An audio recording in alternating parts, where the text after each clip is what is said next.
Kami pastikan bahwa proses penyidikan perkara terkait dengan kuota haji ini masih terus berproses di KPK.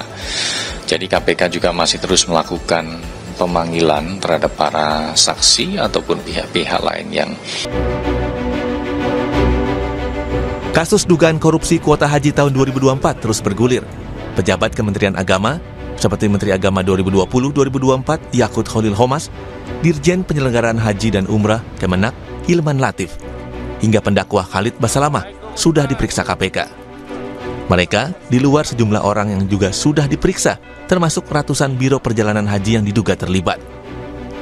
Meski sudah naik penyidikan sejak 9 Agustus lalu dan juga diumumkan penghitungan awal kerugian negara sebesar 1 triliun rupiah, KPK belum menetapkan tersangka. KPK juga menyebut 400 travel haji diduga terlibat, puluhan saksi sudah diperiksa, termasuk pengurus Asosiasi Penyelenggara Haji dan Umroh, serta pejabat BPKH. Belum adanya tersangka di kasus ini membuat pengurus besar Nahdlatul Ulama atau PBNU mendatangi KPK. Perwakilan PBNU berharap KPK segera menetapkan tersangka kasus dugaan korupsi pembagian kuota haji karena menjadi isu liar yang muncul atas perkara yang sudah pada tahap penyidikan ini. Rilis-rilis ataupun penjelasan-penjelasan KPK jangan sampai menyentuh kepada institusi-institusi yang sebetulnya tidak semuanya itu terlibat.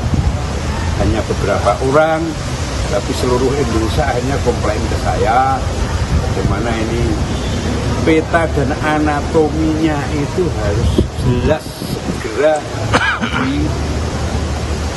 dinyatakan. Sampai saya tadi menuntut limitnya kapan.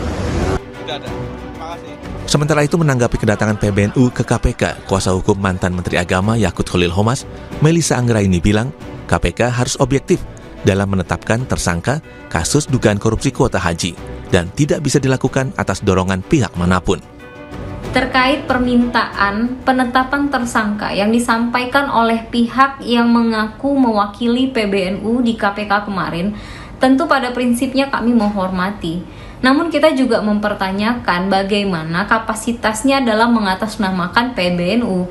Jangan sampai organisasi sebesar PBNU ini diklaim sepihak oleh orang-orang dengan agenda tertentu. Terkait dengan penetapan tersangka, itu tidak bisa dilaksanakan atau dilakukan hanya karena ada dorongan dari pihak manapun.